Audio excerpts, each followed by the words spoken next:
Warning: his video contains details of real crime cases. Watch with caution.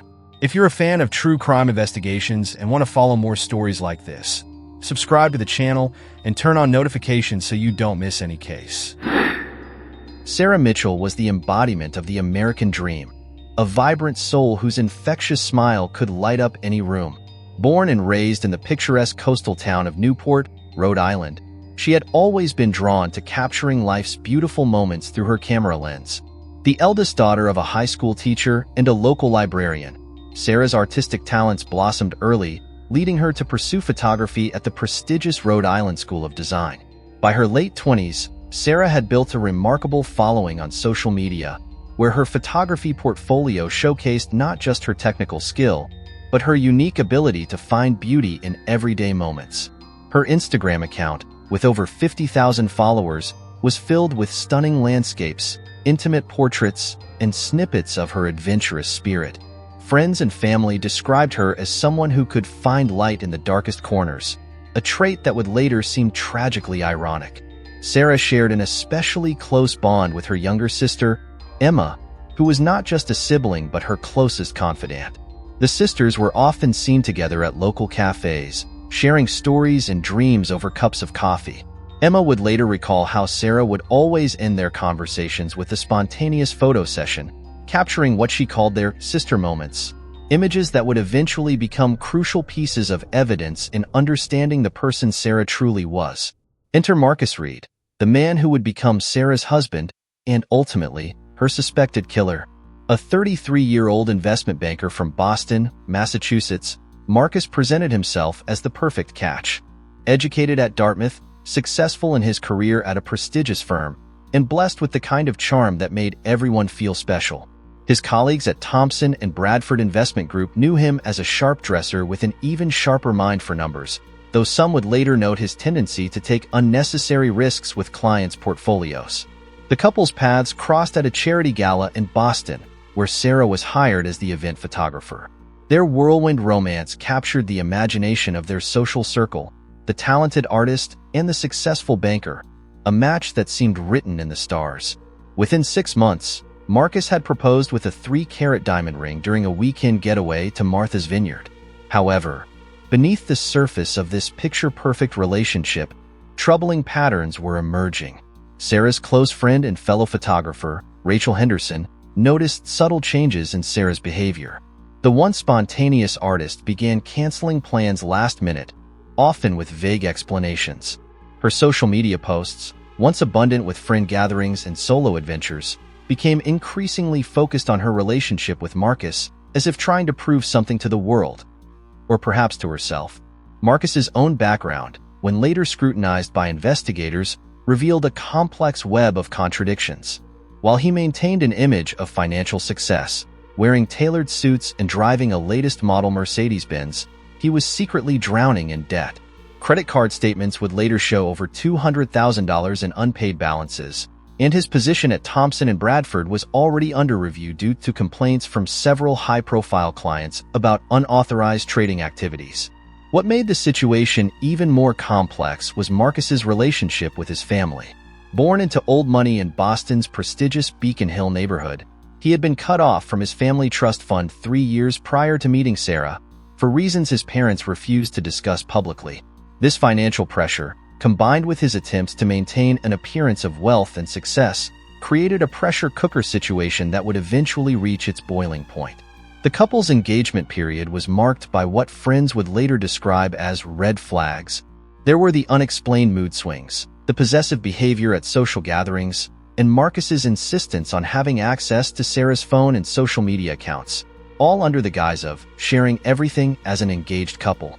Sarah's sister Emma recalled one particularly troubling incident at their engagement party, where Marcus had gripped Sarah's arm so tightly while dancing that it left bruises, an incident Sarah quickly dismissed as just too much champagne. As their wedding day approached, Sarah's photography business began to take a back seat to Marcus's demands for her time and attention. He convinced her to turn down several lucrative wedding photography contracts, arguing that as a future investment banker's wife, she shouldn't need to work. The vibrant artist who once captured life's every moment began to appear in fewer and fewer photographs herself, as if slowly fading from her own story. The stage was set for what should have been a fairy tale beginning, but would instead become one of the most talked about criminal cases in recent New England history. Their wedding at the historic Trinity Church in Boston was followed by a honeymoon at the luxurious Four Seasons Resort in Maui, Hawaii, a destination that would become the final chapter in Sarah Mitchell's story. What happened on that fateful Hawaiian island would unravel the carefully constructed facade of their relationship, exposing the dark currents that had been running beneath its surface all along. The truth would ultimately reveal how a dream romance transformed into a nightmare that would shock the entire East Coast community and leave everyone questioning how well they really know the people they love.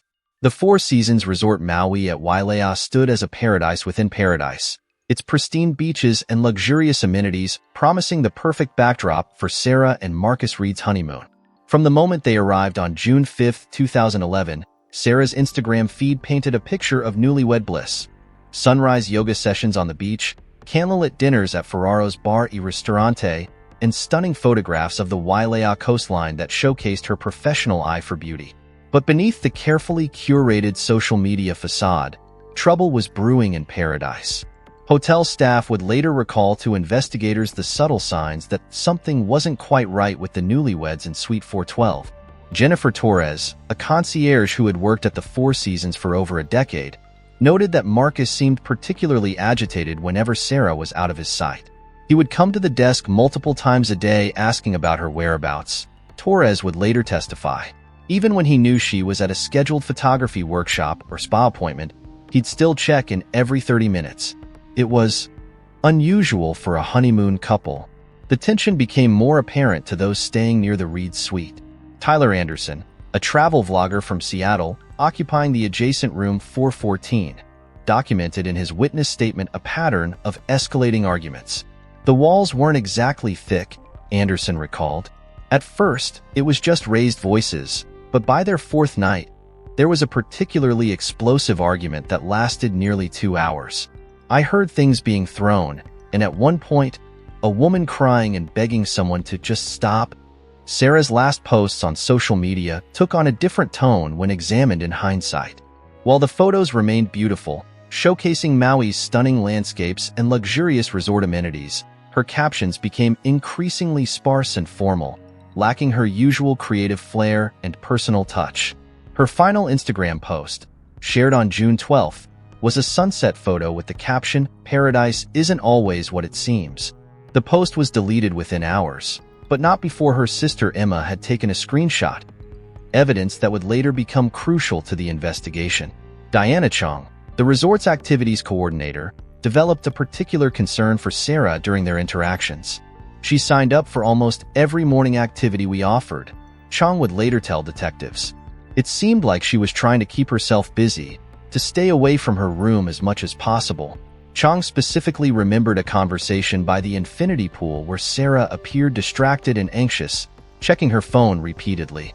When Chong commented on a visible bruise on Sarah's wrist, the newlywed quickly covered it with her towel and changed the subject. The resort's security cameras captured telling moments that would later become key evidence. Footage from June 11th showed Marcus in an agitated state at the hotel bar, consuming several drinks while engaged in what appeared to be a heated phone conversation. Later that same evening, cameras caught Sarah alone on the beach, pacing back and forth for nearly an hour, repeatedly wiping her eyes. Perhaps most disturbing were the observations of James Martinez, the night shift security guard who patrolled the beach area. Martinez reported seeing the couple in an intense discussion near the shoreline around midnight on June 12th. The gentleman was gesturing aggressively, Martinez noted in his security log. The lady kept backing away, but he would follow, getting in her space. I was about to intervene when they noticed me and quickly headed back to their room. The honeymoon suite itself began to tell a story of discord. Housekeeping staff noted unusual requests from Marcus to clean the room multiple times a day, something head housekeeper Maria Santos found peculiar. He was very particular about everything being perfect, but the room would be in complete disarray when we arrived. Clothes thrown around, furniture moved, once even a broken lamp that he claimed was an accident. During this period, financial pressures were mounting behind the scenes. Credit card statements would later reveal that Marcus had maxed out 3 different cards paying for the honeymoon, including a $12,000 charge for a private helicopter tour that was scheduled for June 14th, a tour that would never take place. Meanwhile, emails recovered from his phone showed increasingly urgent messages from his employer about discrepancies discovered in some of his client accounts. The situation reached a breaking point on the evening of June 12th. Security footage showed Marcus making 3 separate trips to the hotel bar between 7 p.m. and midnight, each time returning to the room more visibly agitated. A couple staying in room 410, Dr. Robert and Susan Kennedy, reported hearing what sounded like furniture being moved and a woman crying around 1 a.m. on June 13th. The last confirmed sighting of Sarah Mitchell Reed was at 11:47 p.m. on June 12th, captured by a security camera as she returned to her room for the final time. She was wearing a distinctive blue floral dress, the same dress that would later be found torn and blood-stained, hidden in a service area of the hotel's grounds. The next morning, when Sarah failed to appear for her scheduled sunrise photography session, the tragic unraveling of this honeymoon facade would begin. The morning of June 13, 2011, began like any other at the Four Seasons Resort Maui, with the gentle Hawaiian breeze carrying the scent of plumeria through the corridors. At 5:45 a.m., Diana Chung arrived at the beachfront for the sunrise photography session that Sarah had enthusiastically booked just days before. As the other guests gathered, Sarah's absence was immediately noticeable. She had been the one who had organized the entire session, eager to capture the famous Wailea sunrise. Sarah wasn't just another guest who signed up for activities, Chung would later testify. She was a professional photographer who had been sharing technical tips with other guests all week. For her to miss this session, something had to be wrong. After waiting 15 minutes, Chung contacted the front desk. The first call to Suite 412 went unanswered. At 6:15 a.m., following hotel protocol, guest services manager Thomas Wheeler authorized a wellness check. What the staff found, or rather, didn't find, would set in motion one of the largest criminal investigations in Maui's recent history. The room itself presented a scene that immediately raised red flags. The bed showed signs of having been slept in, but only on one side. Sarah's professional camera equipment, which she had been inseparable from throughout the honeymoon, sat untouched on the desk. Her cell phone, typically always within reach due to her active social media presence, was nowhere to be found. Most telling was her beach bag, packed the night before for the sunrise session, still sitting by the door, everything ready except for its owner. Marcus Reed's behavior during these crucial early hours would later draw intense scrutiny from investigators. When first contacted by hotel staff at 6:30 a.m., he appeared groggy and confused, claiming Sarah had gone for an early morning swim, despite the fact that her swimsuit still hung drying in the bathroom. His initial calm demeanor struck Wheeler as odd, given the circumstances. Mr. Reed didn't seem particularly concerned, Wheeler noted in his incident report. He kept saying she probably lost track of time, but something in his manner felt rehearsed, almost too composed for a husband whose wife was missing. By 7:45 a.m., with Sarah still unaccounted for, hotel security initiated their missing person protocol. Chief of Security Michael O'Connor personally reviewed the overnight security footage, making a disturbing discovery that would become crucial to the investigation. At 3:17 a.m., cameras captured Marcus leaving the resort alone, dressed entirely in dark clothing. He returned at 4:23 a.m., his clothes noticeably wet and dirty. When confronted with this footage by hotel security, Marcus's demeanor dramatically shifted. He became extremely agitated, O'Connor recalled. He started claiming he had trouble sleeping and went for a walk on the beach to clear his head. But the timing, his appearance, and his reaction to being questioned, something wasn't adding up. The Maui Police Department was contacted at 8:30 a.m. Detective Lisa Rodriguez, a 15-year veteran of the department's Special Victims Unit, arrived on scene by 9 a.m. Her initial assessment of the situation was documented in her first case note. Possible missing person case presenting multiple red flags for foul play. Spouse's behavior inconsistent with typical missing person scenarios. The first formal interview with Marcus, conducted by Rodriguez and her partner Detective James Chun, revealed several inconsistencies in his story. He initially claimed he and Sarah had gone to bed around 11 p.m. after a quiet dinner in their room. However, Room service records showed no dinner had been ordered, and security footage showed Sarah returning to the room alone at 11:47 p.m., appearing distressed. A breakthrough came at 10:45 a.m. when housekeeping staff member Rosa Mendez discovered a torn piece of blue floral fabric matching Sarah's dress from the previous night, caught in a service door near the hotel's north stairwell. The fabric showed traces of what appeared to be blood, prompting Detective Rodriguez to immediately secure the entire floor as a potential crime scene. The investigation expanded rapidly throughout the day. By noon, a team of forensic specialists had begun processing Suite 412, while Beach Patrol and local Coast Guard units initiated a search of the surrounding coastline.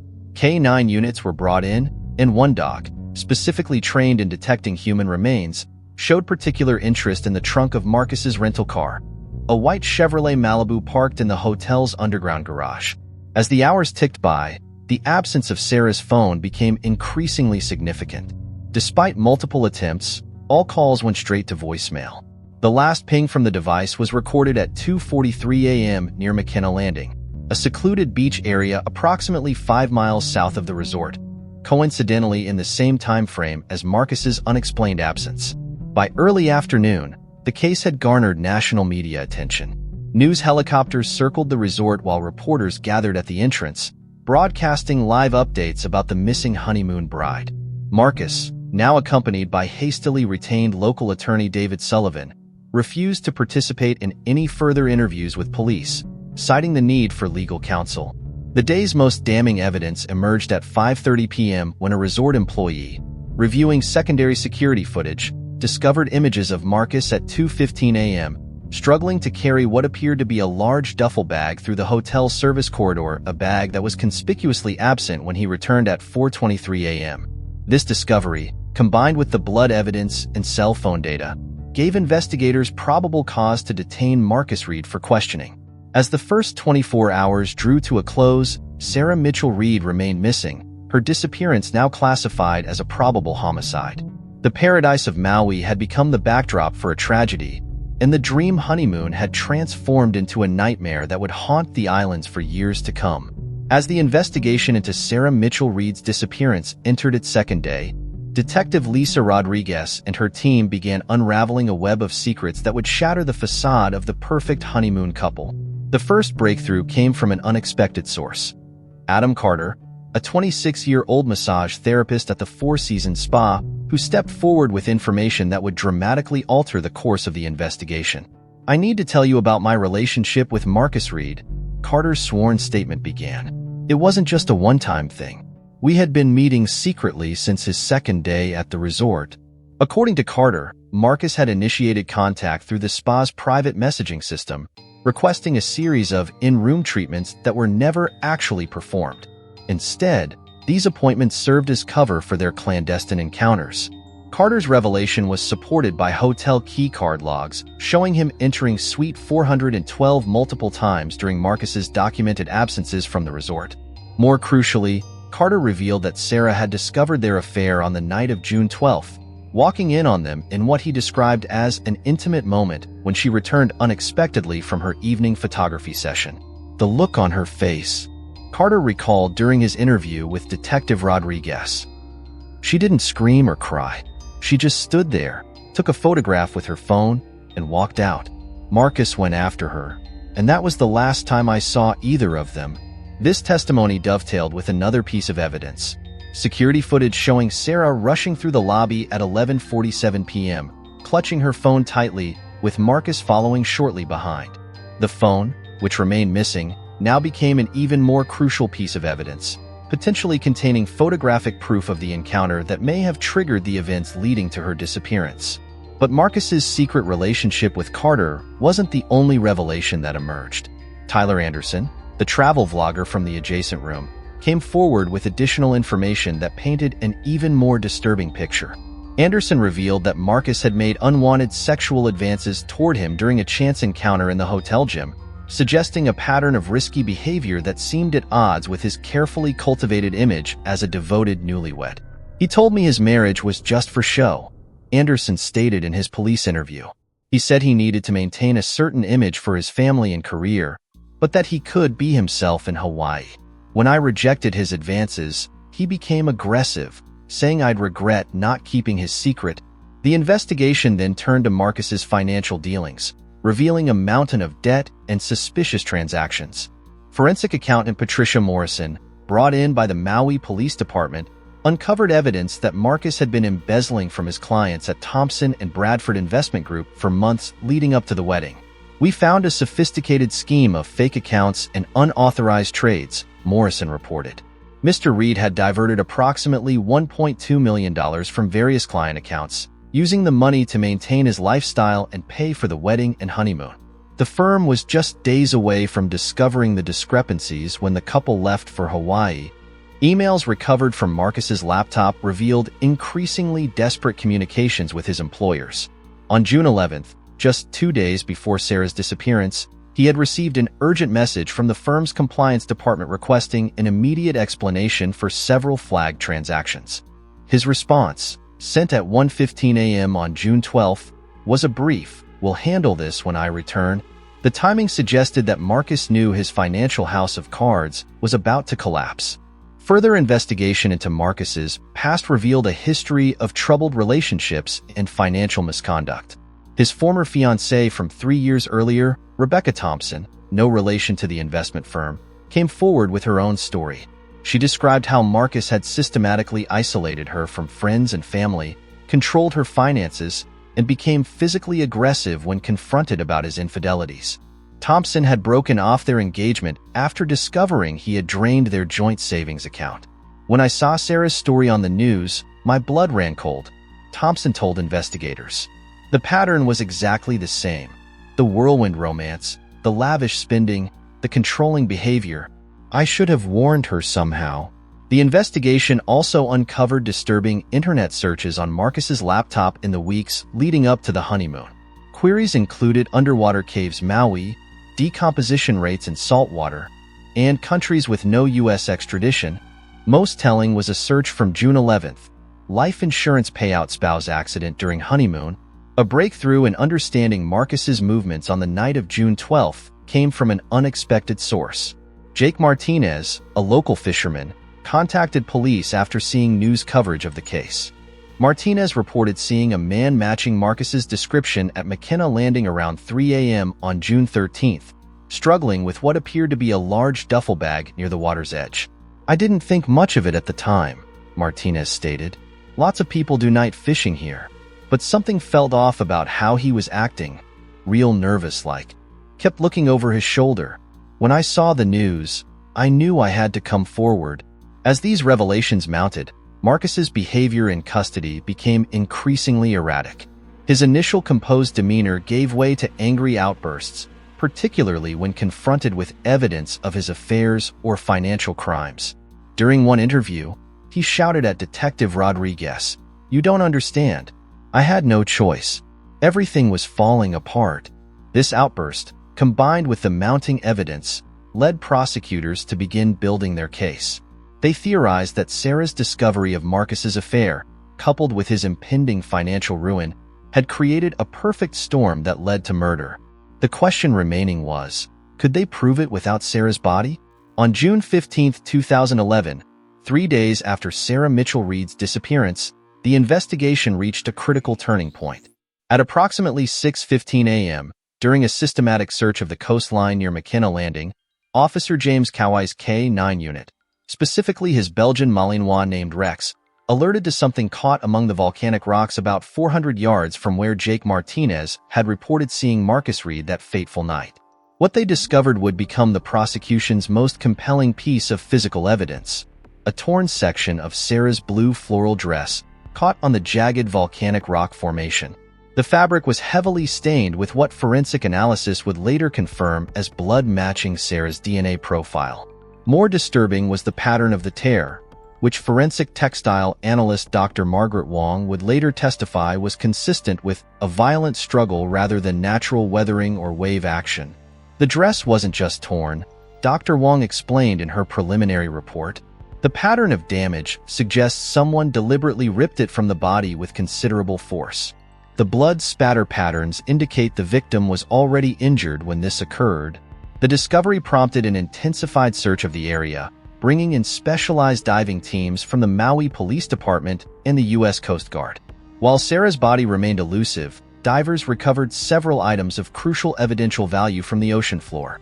A hotel room keycard, a woman's gold bracelet identified by Emma Mitchell as belonging to her sister, and most significantly, Sarah's iPhone in a waterproof case. The phone, though water-damaged, proved to be the case's smoking gun. FBI digital forensics expert Aaron Cooper managed to recover data from the device, including the photographs taken in the final hours before Sarah's disappearance.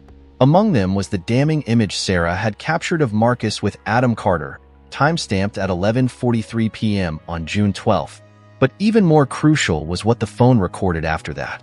The device's accelerometer and GPS data tell a story that Mr. Reed never wanted us to find, Cooper testified. After the photo was taken, the phone's movement patterns show signs of a struggle. It then traveled from the hotel to McKenna Landing, remained stationary for approximately 20 minutes, and then moved a short distance before its final signal was lost in the ocean. Further technological evidence came from an unexpected source, Sarah's Apple Watch, which he had been wearing that night. Though the device itself was never recovered, its last automated health data upload to the cloud revealed a dramatic spike in her heart rate at 2:17 a.m., followed by sudden cessation of all biometric data at 2:43 a.m., precisely matching the timeline of Marcus's suspicious absence from the hotel.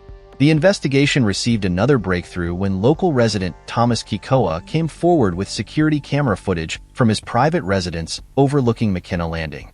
Though distant, the infrared footage clearly showed a vehicle matching Marcus's rental car, arriving at 2:35 a.m. The grainy video captured two figures, one apparently struggling with the other, moving toward the water's edge. Only one figure returned to the car. In all my years of investigating homicides, Detective Rodriguez noted, rarely have we had such a clear technological timeline of a victim's final moments. The evidence doesn't just suggest what happened, it screams it. Marcus's behavior following these discoveries became increasingly erratic. During a June 16 interview, when confronted with the phone data, he suffered what appeared to be a panic attack, requiring medical intervention. After recovering, he made what his attorney would later unsuccessfully attempt to suppress, a partial confession. "You don't understand," Marcus had told Detective Rodriguez, his voice breaking. "She was going to ruin everything. The photos, the accounts, everything I'd built. She said she was going to send it all to the firm. I just wanted her to delete the pictures. Things got out of hand." The most damning evidence came from an unexpected source, the Four Seasons automated solar heating system. The system's sensors had recorded an unusual power surge in Suite 412's bathroom between 1:15 a.m. and 2:10 a.m. on June 13. Forensic technicians discovered trace amounts of blood in the bathroom drain, despite obvious attempts to clean it. DNA analysis confirmed it was Sarah's. Senior criminalist Dr. Elena Santos theorized that the bathroom had been the scene of an initial confrontation. The evidence suggests Ms. Reed was first attacked in the bathroom, likely after a heated argument. The power surge data indicates someone used multiple electrical appliances simultaneously, consistent with trying to clean up evidence. By June 17, prosecutors had enough evidence to charge Marcus Reed with first-degree murder, even without recovering Sarah's body. The criminal complaint, filed by District Attorney Michael Chun, painted a chilling picture of premeditated murder motivated by financial desperation and the fear of exposure. The defendant methodically executed a plan to silence his wife, Chun stated in the charging documents. When she discovered his infidelity and financial crimes, he didn't just panic, he calculated. The evidence shows he cleaned the crime scene, transported her body, and disposed of it in a location he believed would never be found. The ocean off McKenna Landing continued to guard its secrets, but the prosecution was confident they had built an ironclad case. The combination of physical evidence, digital forensics, and eyewitness testimony had transformed what began as a missing persons case into what the media would soon dub the honeymoon murder, a case that would captivate the nation and change the way digital evidence was used in homicide investigations. The trial of Marcus Reed began on October 3, 2011, in the Maui County Courthouse, with Judge Eleanor Richardson presiding. The national media descended upon the Hawaiian island, transforming the normally tranquil judicial building into a circus of reporters, cameras, and true crime enthusiasts. Inside the courthouse, however, a more somber atmosphere prevailed as District Attorney Michael Chun prepared to present what he called a case built on digital breadcrumbs and betrayal. The prosecution's opening statement painted a vivid picture of premeditation and calculated violence. Marcus Reed didn't just kill his wife, Chun told the riveted jury. He killed her twice. First, he slowly murdered the spirit of the vibrant artist everyone knew and loved. Then, when she threatened to expose his web of lies, he killed her body and tried to hide his crime in the depths of the Pacific. Lead defense attorney Richard Blackwood mounted an aggressive defense, focusing on the absence of a body and attempting to create reasonable doubt by suggesting Sarah might have staged her own disappearance after discovering her husband's infidelity. The prosecution is asking you to convict Mr. Reed of murder without proving that a murder actually occurred, Blackwood argued. This is a case built on circumstantial evidence and speculation. The trial's most powerful testimony came from Emma Mitchell, Sarah's sister, who took the stand on October 10th. Her composed demeanor cracked only once, when presented with her sister's recovered iPhone showing the last text message Sarah had sent her. "Em, you were right about him. I'm scared. We'll call you tomorrow with everything." The message was timestamped 11:52 p.m. on June 12th, less than 3 hours before Sarah's alleged murder. Digital forensics expert Aaron Cooper provided testimony that the jury found particularly compelling. Using sophisticated 3D modeling, Cooper reconstructed Sarah's final movements based on her phone and Apple Watch data. The sudden spike in heart rate, the erratic movement patterns, and the final GPS coordinates all tell the story of a violent struggle, Cooper explained, his technical expertise making the criminal act feel disturbingly real to the transfixed jurors. The prosecution's case was further strengthened by the testimony of Dr. Elena Santos, who presented evidence from the hotel bathroom. The blood residue patterns, though carefully cleaned, tell us about a violent assault, she testified. The victim was likely struck first near the shower, then again by the sink. The carefully cleaned scene suggests premeditation rather than a crime of passion. Perhaps the most devastating blow to the defense came from an unexpected quarter. On October 15th, Adam Carter, the massage therapist with whom Marcus had been having an affair, revealed additional information he had initially withheld out of fear. Carter testified that Marcus had asked him about deep sea currents and isolated beaches several days before Sarah's disappearance. He said it was for a photography project, Carter testified, his voice trembling. Now I realize he was planning where to dispose of her. The defense's case began to unravel further when Marcus's former fiancée, Rebecca Thompson, took the stand. Her testimony about Marcus's pattern of controlling behavior and financial manipulation helped establish a behavioral pattern that the prosecution argued had culminated in murder. He doesn't just kill with his hands, Thompson testified. He kills with lies, with control, with psychological warfare. Financial evidence presented by forensic accountant Patricia Morrison revealed that Marcus had taken out a $2 million life insurance policy on Sarah just weeks before the honeymoon, adding to the prosecution's theory of premeditation. Morrison also detailed how Marcus had embezzled nearly $1.2 million from his clients, money that was now largely untraceable. On October 24th, after 3 weeks of testimony, the case went to the jury. They deliberated for just 7 hours before returning with their verdict: guilty of first-degree murder, fraud, and evidence tampering. Judge Richardson, noting the particularly calculated nature of the crime, sentenced Marcus Reed to life imprisonment without the possibility of parole. In her sentencing statement, Judge Richardson addressed Marcus directly. "You took a life filled with light and creativity, and you extinguished it for your own selfish ends. While Mrs. Reed's body may never be found, the evidence of your guilt is as clear as the waters you used to try to hide your crimes." The aftermath of the trial brought significant changes to both the legal system and the lives of those involved. The Mitchell-Reed case, as it became known in legal circles, set important precedents for the use of digital evidence in murder cases where no body has been recovered. The intersection of GPS data, biometric information, and traditional forensic evidence proved groundbreaking, influencing how similar cases would be prosecuted in the future. Emma Mitchell established the Sarah Mitchell Foundation, an organization dedicated to helping individuals recognize and escape abusive relationships. The foundation's work focuses particularly on financial abuse and coercive control, elements that had featured prominently in Sarah's story. The Four Seasons Resort Maui implemented new safety protocols, including enhanced staff training for recognizing signs of domestic violence and improved security measures. The hotel also created a memorial garden in Sarah's honor, featuring her photography and serving as a quiet reminder of the tragedy that unfolded within its walls. Sarah's final photographs, recovered from her phone, were featured in a posthumous exhibition titled Last Light at the Rhode Island School of Design, her alma mater. The exhibition included the fateful image that may have triggered her murder, displayed alongside her earlier works. A stark reminder of how quickly darkness can descend on a life filled with light. Marcus Reed remains incarcerated at the Halawa Correctional Facility in Hawaii, maintaining his innocence despite the overwhelming evidence against him. To this day, he has never revealed the location of Sarah's body, denying her family the closure of a proper burial.